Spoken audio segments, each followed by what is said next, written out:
तुमचे हृदय आणि मन तुमच्या जीवनातील मुख्य आवश्यकता किंवा गरज यांच्या जवळ असू द्या. ती आवश्यकता म्हणजे देवाच्या नीतिमत्वतेची भूक आणि तहान. तुमच्या हृदयातील विचार आणि हेतूंनी देवाशी जवळीक कशी ठेवावी हे स्वतःसाठी शोधा आणि मिळवा. काय आपण देवाशी जवळीक साधू इच्छिता?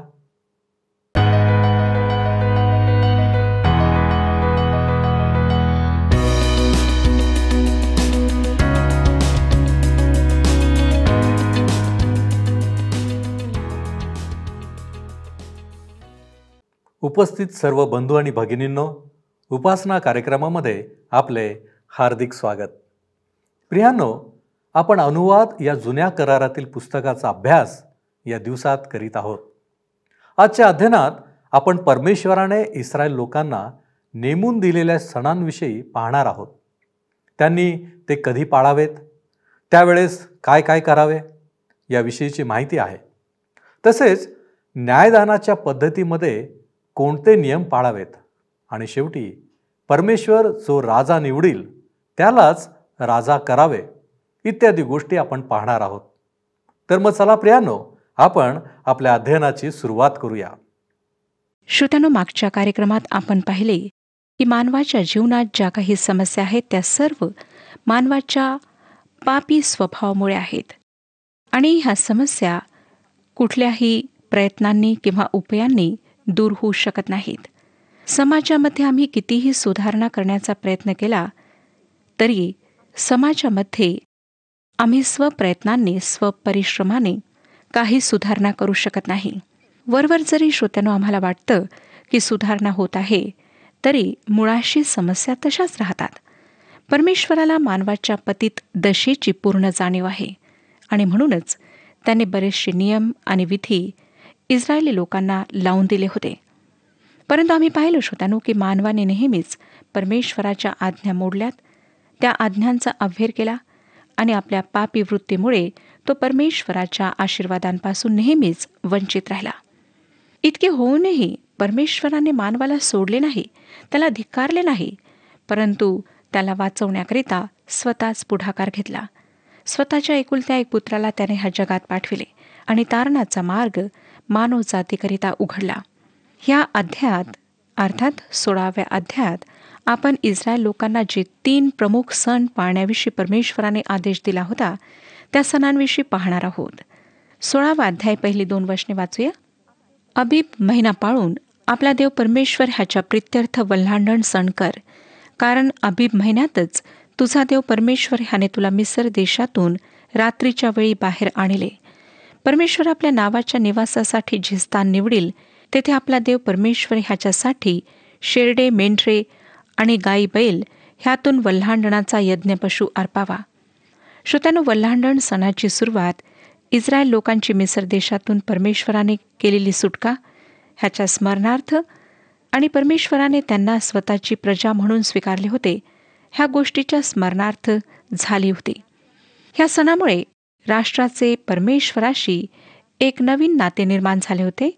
त्या नात्याचा पाया टाकण्यात आला. ह्या सणाचा जर मागचा इतिहास आपणाला पाहायचा असेल तर आपणाला निर्गमचे पुस्तक 12वा अध्याय ह्याकडे वापस जावे लागेल.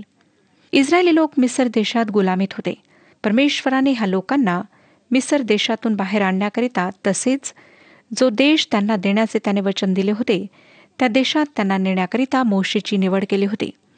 परंतु आम्हाला दिसतं श्रोत्यांनो की फारोने जो त्यावेळेचा राजा होता त्याने आपले मन कठीण केले आणि इस्रायली लोकांना देशातून बाहेर जाऊ दिले नाही. त्यामुळे परमेश्वराने एकामागून एक पिढ्या मिस्र देशावर व तेथे राहणाऱ्या रहिवाशांवर पाठवल्या. फारो समोर स्वतःच्या सामर्थ्याचे परमेश्वराने प्रदर्शन केले. त्या भयंकर रात्री जेव्हा शेवटली पीडा मिस्री लोकांवर येणार होती तेव्हा इस्रायली लोकांना आपला विश्वास एक एक कोकरू वधून प्रगट करायचा होता. त्या वध केलेल्या कोकराचे रक्त दरवाजाच्या कपाळपट्टीला व दोन्ही दरवाजांच्या बाह्यांना लावायचे होते. रक्त पाहिल्यानंतर परमेश्वराने ते दार ओलांडले आणि त्या कुटुंबातील सर्व ज्येष्ठ पुत्र वाचविण्यात आले. परंतु ज्या ज्या ठिकाणी रक्त लावलेले नव्हते त्या त्या घरातील सर्व ज्येष्ठ पुत्र गुराढोरांपैकी सर्वप्रथम वत्स परमेश्वराने मारून टाकलेत. परमेश्वराची इच्छा होती की त्याच्या लोकांनी ह्या अद्भुत सुटकेची नेहमी आठवण ठेवावी आणि म्हणूनच त्याने वर्षातून एक वेळा वल्हांडण सण पाळावा असे त्यांना सांगितले. 5 ते 8 वचने सांगतात, तुझा देव परमेश्वर जी नगरे तुला देईल त्यातील कोणत्याही नगरात वल्हांडणाचा यज्ञपशु अर्पिता येईल असे नाही, तर तुझा देव परमेश्वर आपल्या नावाच्या निवासासाठी जे स्थान निवडील तेथेच ज्या समय तू मिसर देशातून निघालास म्हणजे सूर्यास्ताच्या वेळी संध्याकाळी वल्हांडणाचा यज्ञपशु अर्पावा. तुझा देव परमेश्वर जे स्थान निवडील तेथेच तो शिजवून खावा, मग सकाळी आपल्या डेऱ्यात परतावे. 6 दिवस बेखमीर भाकरी खाव्या आणि 7व्या दिवशी तुझा देव परमेश्वर ह्याच्या प्रित्यर्थ पवित्र मेळा भरवावा.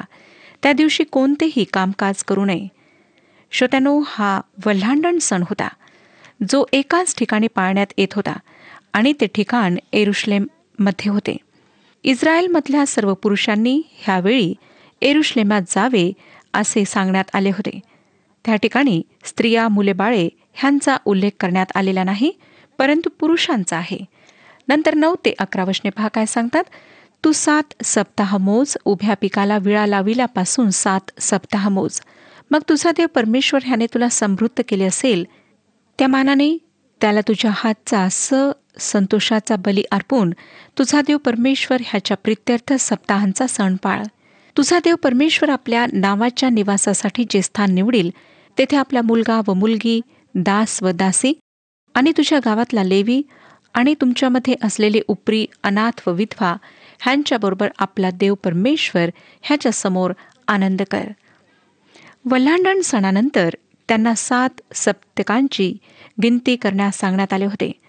7 सप्तके म्हणजे 49 दिवस आणि त्यानंतरचा दिवस म्हणजे 50वा, जो शब्बात दिवस होता. ग्रीक भाषेत 50ला पेंटिकॉस्ट म्हणतात. म्हणून हा सप्तकाचा सण पेंटिकॉस्ट म्हणून ओळखला जातो. त्याचप्रमाणे ह्याला कापणीचा सण किंवा प्रथम फळांचा सण म्हटल्या जाते. जेव्हा हंगामाचे प्रथम फळ निघते तेव्हा हा सण पाळला जातो. 13वे वचन पहा. आपल्या खळ्यातील आणि द्राक्ष कुंडातील उत्पन्न गोळा केल्यावर मांडवाचा सण 7 दिवस पाळावा. हा सण सुद्धा एक आनंदाचा आणि हर्षोल्हासाचा दिवस होता. 7 दिवसपर्यंत ह्याचा उत्सव साजरा करण्यात येत असे. हा सण सुद्धा परमेश्वराने निवडलेल्या स्थानी अर्थात येरुशलेममध्ये पाळण्यात येत असे. 16 आणि 17 वचने पुढे. तुझा देव परमेश्वर जे स्थान निवडील तेथे वर्षातून 3दा म्हणजे बेखमीर भाकरीचा सण, सप्ताहांचा सण आणि मांडवांचा सण ह्या तिन्ही सणात तुमच्यातील सर्व पुरुषांनी त्याच्यासमोर हजर राहावे, पण कोणीही परमेश्वरासमोर रिक्त हस्ते येऊ नये. तुझा देव परमेश्वर ह्याने आशीर्वाद दिला असेल त्या मानाने प्रत्येकाने आपल्या ऐपतीप्रमाणे द्यावे. हे 3 सण येरुशलेमेत साजरे करण्यात येत असत आणि ज्यामध्ये फक्त पुरुष वर्ग जात असे. वर्षातून 3 वेळा सर्व पुरुषांना येरुशलेम शहरात ह्या सणांकरिता जावे लागत असे आणि ही वेळ सर्वांकरिता फार उत्साहाची, आनंदाची वेळ राहत असे. लक्षात ठेवा श्रोत्यानो की इस्रायल लोकांना आनंदाने परमेश्वराच्या समोर यावे लागत असे. ह्या अध्यायाची समाप्ती शास्त्यांविषयी किंवा न्यायाधीशांविषयी ज्या आज्ञा देण्यात आलेल्या आहेत त्याद्वारे होते. 18वं वचन पहा. तुझा देव परमेश्वर तुला जी नगरे देईल तेथे आपापल्या वंशाप्रमाणे न्यायाधीश व अंमलदार नेमावे. त्यांनी लोकांचा न्याय नीतीने करावा. त्या दिवसांमध्ये न्यायालय शहराच्या मध्यभागी इमारतीच्या रूपात राहत नसे, नाही त्याची कुठली अशी चौरस जागा असे. शहराच्या मध्यभागी न राहता शहराच्या किनाऱ्याला प्रमुख फाटकाच्या जवळ शहराभोवती असलेल्या भिंतीमध्ये हे न्यायालय राहत असे. ह्याचे प्रमुख कारण हे होते की ह्याच ठिकाणाहून सर्व लोक शहरात प्रवेश करायचे आणि शहरातून बाहेर निघायचे. ही लोकांची एकत्र होण्याची जागा होती. श्रोत्यानो, परमेश्वराला मानवाच्या मनातील विचारांची, अंतकरणातील भावनांची कल्पना होती. म्हणूनच तो विपरीत न्याय, धर्मनीती, लाच घेणे, पक्षपात ह्याबद्दल त्यांना चेतावणी देत आहे. 21 आणि 22 वचने सांगतात. तू आपला देव परमेश्वर ह्याच्या प्रित्यर्थ जी वेदी बांधशील तिच्याजवळ आशिराची काष्ठ मूर्ती उभारू नको. तसेच पूजा स्तंभ उभारू नको, कारण तुझा देव परमेश्वर ह्याला त्याचा तिटकार आहे. त्या दिवसात पूजण्याचा स्तंभ व झाडे मूर्तीपूजेशी संबंधित होते आणि हेच कारण होते की परमेश्वराने त्यांना वेदीजवळ झाडे लावण्याकरिता, स्तंभ उभारण्याकरिता मनाई केली होती. अशाच वनांमध्ये वेद्या, प्रतिमा, मूर्त्या बनवून लोक अन्य देवतांची आणि हातांनी बनवलेल्या देवतांची उपासना करीत होते. परमेश्वर आपल्या निवडलेल्या लोकांना त्याविषयी सतर्क करीत होता. थोड्या वेळ कल्पना करा श्रोत्यानो, सर्वसामर्थी परमेश्वराला, जो की हा संपूर्ण सृष्टीचा करता आहे, धर्ता आहे, ज्याच्या हातात सर्व काही आहे, त्याला हे सर्व करण्याची आवश्यकता होती काय?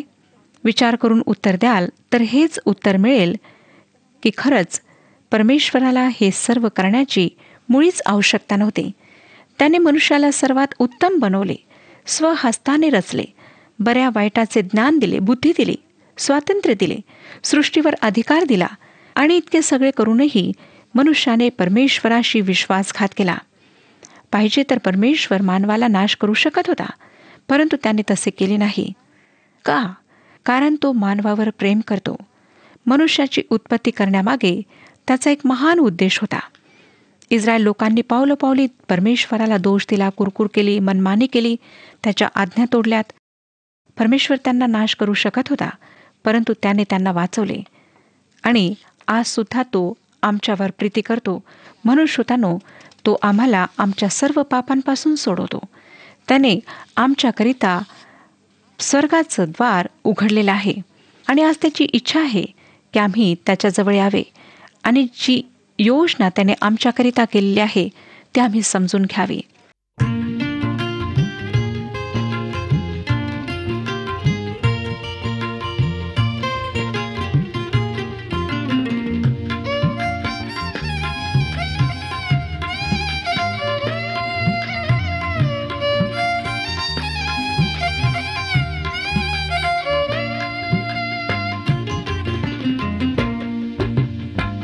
प्रभु मज साथी हो, दुखी बहु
आता आपण 17व्या अध्यायाकडे वळूया. अनुवादाचे पुस्तक 17वा अध्याय. आता आम्ही अशा भागाचे अध्ययन करण्यास जात आहोत ज्यामध्ये राजे, याजक आणि संदेष्टांवर जे कायदे लागू करण्यात आले होते त्याचे वर्णन करण्यात आलेले आहे. 17वा अध्याय पहिलं वचन पहा काय सांगतं. दोष अथवा व्यंग असलेला गोरा किंवा मेंढरू तुझा देव परमेश्वर ह्याला अर्पू नको, कारण तुझा देव परमेश्वर ह्याला त्याचा वीट आहे. परमेश्वराने इस्रायल लोकांस पहिले सांगितले होते की प्रत्येक प्रथम वत्स त्याचे आहे. मग ते गुरेढोरे व शेरडे मेंढरे ह्यांचे असो किंवा मानवाचे असो, ते परमेश्वराकरिता अलग केलेले असावे असे परमेश्वराने त्याला सांगितले होते. त्याचप्रमाणे परमेश्वराप्रित्यर्थ अर्पण केलेली प्रत्येक वस्तू व प्राणी दोषरहित असावा, त्यांच्यामध्ये कसलीच खोड नसावी असे सांगण्यात आले होते. जुन्या कराराच्या शेवटच्या पुस्तकाचे अर्थात मलाकीच्या पुस्तकाचे जेव्हा आम्ही अध्ययन करू तेव्हा आम्हाला आरोपांची यादी मिळेल, जे आरोप परमेश्वराने इस्रायल लोकांच्या विरोधात लावले होते. त्यांच्या पापांमुळे परमेश्वराचा न्याय त्यांच्यावर प्रकट झाला होता. परमेश्वराचा जो पहिला आरोप त्यांच्यावर होता तो हा होता की ते परमेश्वराप्रित्यर्थ रोगीटले प्राणी अर्पण करीत होते. श्रोत्यानो, ही गोष्ट खरी आहे की आम्ही बरेचदा जे काही निरुपयोगी आहे, जे काही आमच्या कामाचे नाही, जे चांगले नाही, ते परमेश्वराला देतो आणि असं वाटतं की परमेश्वर त्याद्वारे संतुष्ट होत आहे. सर्व काही परमेश्वराचे आहे. त्याला आमच्या रोगी जनावरांचे किंवा बैलांचे अर्पण आवश्यक नाही. खरे पाहिले तर आम्ही परमेश्वराला काहीच देऊ शकत नाही. कधीकधी दान देताना, कुठलेही कार्य करताना आम्ही परमेश्वराला फाटक्या नोटा देतो. जे नाणे कुठेच चालत नसेल ते दानपात्रात टाकतो. अशा प्रकारे परमेश्वराचे कार्य करतो की जणू काही त्यामध्ये काहीच उत्साह नाही आणि ते करण्याची आम्हाला इच्छा नाही. आम्हाला असं वाटतं की आमच्या ह्या दानांमुळेच, कार्यामुळेच परमेश्वराचे कार्य होत आहे. श्रोत्यानो, आम्हाला असं सुद्धा वाटतं की आम्ही परमेश्वराकरिता फार मोठी गोष्ट करीत आहोत. अशा प्रकारे दान देऊन, अशा प्रकारे परमेश्वराचे कार्य करून आम्ही स्वतःला फार धार्मिक आणि चांगले समजायला लागतो. आता प्रश्न हा उठतो श्रोत्यानो की आम्ही तर देवाला काहीच देऊ शकत नाही, तर अर्पणाकरिता त्याने आम्हाला का सांगितले आहे? हा प्रश्न अगदी साहजिक आहे आणि चांगला आहे. परमेश्वर अर्पणांविषयी आम्हाला ह्याकरिता परवानगी देतो जेणेकरून आम्ही स्वतः आत्मिकरित्या आशीर्वादित व्हावे. जर आम्ही परमेश्वराशी कंजूसपणे हलकटासारखे वागू तर स्वर्गीय आशीर्वाद आम्हाला कदापि मिळणार नाहीत. प्रथम विचार करा की आज आम्ही विभिन्न क्षेत्रात प्रचाराच्या कार्यासाठी काय करीत आहोत. बरेच लोक टाकलेल्या नाकाम वस्तू, वापरलेले जुने कपडे प्रचार कार्य करणाऱ्यांसाठी आणि जे लोक परमेश्वराची सेवा करीत आहेत त्या लोकांसाठी देतात. परमेश्वराला आमच्या टाकलेल्या, जुन्या झालेल्या, फेकलेल्या वस्तूंची आवश्यकता नाही श्रोत्यानो. त्याला आमच्याकडून सर्वोत्तम ते पाहिजे आहे. आता 2 ते 5 वचने सांगतात. 2 पासून 5 वचने वाचूया.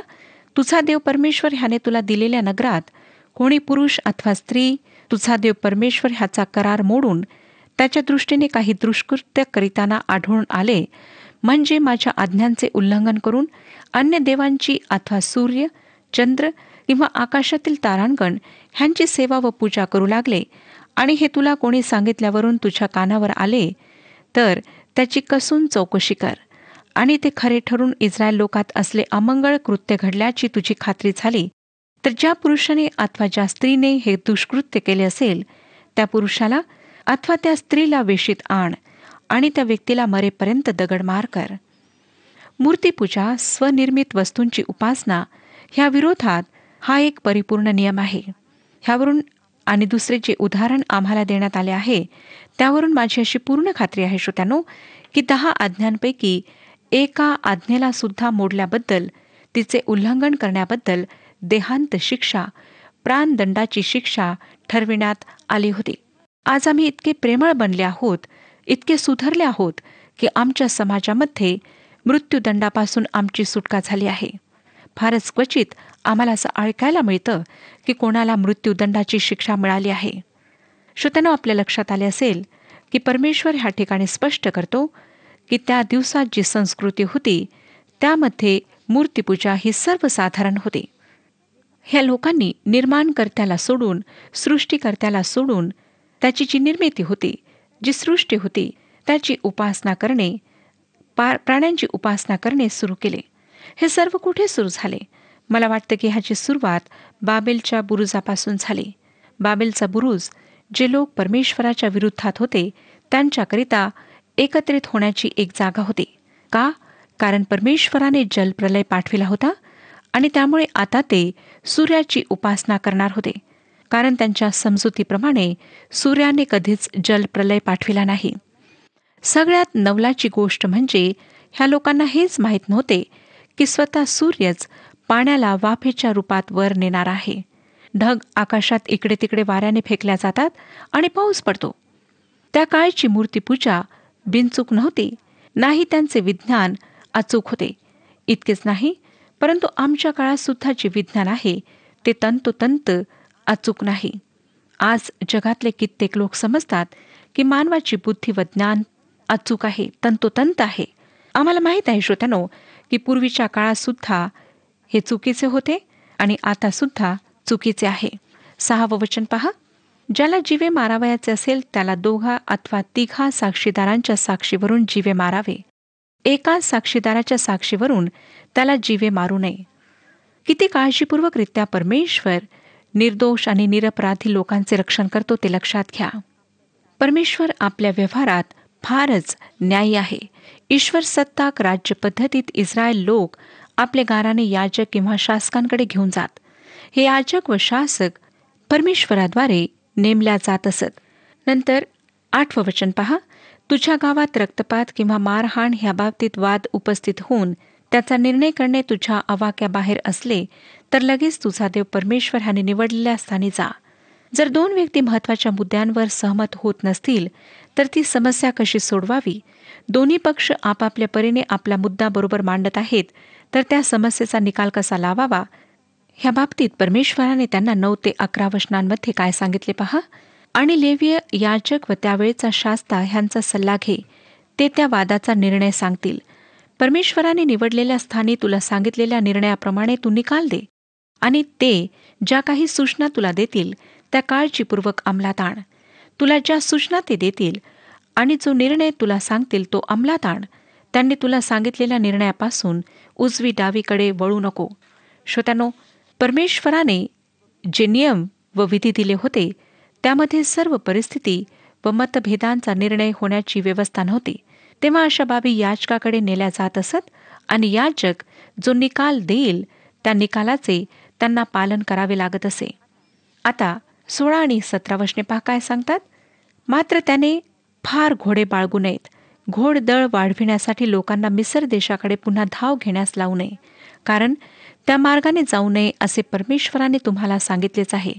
राजाने पुष्कळ बायका करू नयेत, नाहीतर त्याचे मन भडकून जावयाचे. तसेच त्याने स्वतःसाठी सोन्या रुपयाचा फार मोठा साठा करू नये. हे नियम राजाकरिता देण्यात आले होते. ही गोष्ट फारच चित्तवेधक आहे श्रोत्यानो की शल्मोन राजाने ह्या नियमांचे उल्लंघन केले. सर्वप्रथम त्याने घोड्यांची संख्या वाढवली आणि त्याकरिता तो सीमेबाहेर गेला. परमेश्वराने ह्याच्या विरोधात चेतावणी दिली होती. एक गोष्ट ह्या ठिकाणी फार महत्त्वाची आहे ती म्हणजे वेगवेगळ्या प्रकारचे चांगले घोडे जमविण्यासाठी त्याला मिसर देशाशी संबंध स्थापित करावा लागला. कारण मिसर देशात सगळ्यात चांगल्या प्रकारचे घोडे त्यावेळेला उपलब्ध होते. त्यानंतर शल्मोनाने स्वतःकरिता अधिक स्त्रिया पत्नी म्हणून घेऊन परमेश्वराच्या आज्ञेचे उल्लंघन केले. इस्रायल लोकांवर कोणी राजा नव्हता. त्याच्या बऱ्याच आधीपासून परमेश्वराने ह्या बाबतीत संकेत दिले होते. 18 ते 20 वचने सांगतात. तो आपल्या राजस्थानावर आरूढ होईल तेव्हा लेवीय याजकांपाशी असलेल्या नियमशास्त्राची एक नक्कल त्याने एका वहीत स्वतःसाठी उतरून घ्यावी. ती त्याच्यापाशी असावी आणि त्याने तिचे जन्मभर अध्ययन करावे. म्हणजे त्या नियमशास्त्रातल्या सगळ्या आज्ञा व हे विधी पाळून व त्याप्रमाणे आचरून तो आपला देव परमेश्वर ह्याचे भय बाळगावयाला शिकेल. असे केल्याने त्याचे हृदय आपल्या भाऊबंधांच्या बाबतीत उन्मत्त होणार नाही आणि तो ह्या आज्ञेपासून बहकून उजवी डावीकडे वळणार नाही.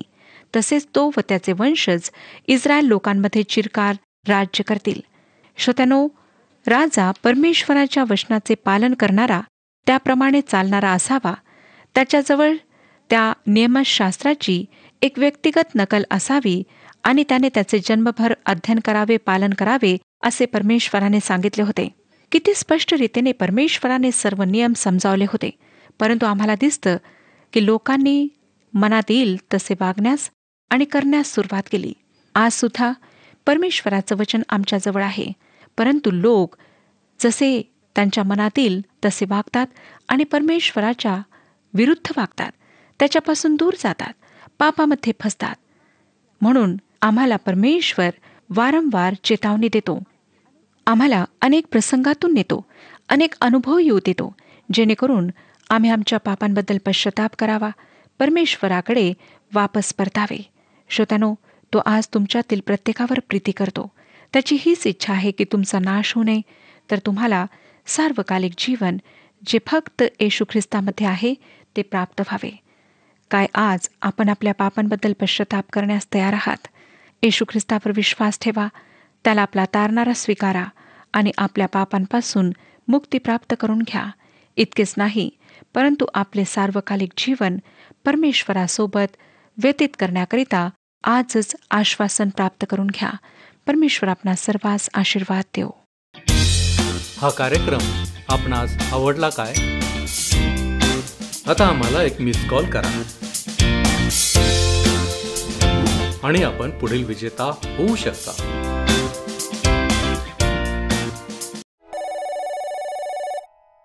प्रियानो, आजच्या अध्ययनात आम्ही पाहिले की इस्रायलांना नेमून दिलेले सण पाळायचे होते, कारण परमेश्वराची इच्छा होती की त्यांनी त्याद्वारे परमेश्वराला ओळखावे आणि त्याच्याबरोबरचे नाते अधिक दृढ करावे.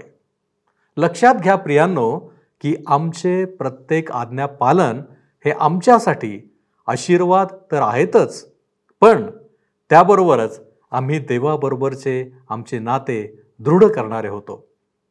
आज आपली काय स्थिती आहे? देवाबरोबरचे नाते दृढ आहे की कमकुवत आहे? आपण प्रार्थना करू. सर्वसमर्थ आमच्यावरती दया आणि कृपा करणारे आमच्या महान प्रेमळ परमेश्वर देव बापा, आम्ही तुझ्या चरणापाशी आलेलो आहोत. प्रभूजी, आम्ही हे जाणलेलं आहे, हे आम्ही ओळखलेलं आहे की तू आमचा निर्माण करता आहेस, तू आमच्यावरती प्रीती करणारा आमचा देव आहेस आणि तू आजही आमच्यावरती कृपेची दृष्टी ठेवून आहेस. आजच्या अध्ययनाच्या द्वारे प्रभूजी तू आम्हाला दाखवून दिलेला आहेस की आम्ही तुझी लेकरं या नात्यानं तुझ्याबरोबर आमचे संबंध, आमचे नाते अधिक दृढ असावे. कारण जितके नातं आमचं दृढ तुझ्याबरोबर, तितके आम्ही तुझ्या जवळ असतो, तितके आम्ही तुला ओळखणारे असतो आणि तितके आम्ही आमच्या प्रत्येक कृतीने तुला गौरव देणारे असतो. होय बापा, आणि म्हणून आज आम्ही आत्मपरीक्षण करीत आहोत तुझ्यामधल्या आणि आमच्यामधल्या नात्याबद्दल. प्रभूजी, हे जर कमकुवत असेल तर आमची विनंती आहे ते तू दृढ कर आणि तुझ्यामध्ये आम्हाला सबल कर. या विनंत्या, या मागण्या येशू ख्रिस्त आमचा प्रभू याच्याद्वारे करतो म्हणून तू ऐक. आमेन. आपला प्रभू व तारणारा येशू ख्रिस्त याच्या कृपेत व ज्ञानात वाढत जा. प्रभू तुम्हासह असो.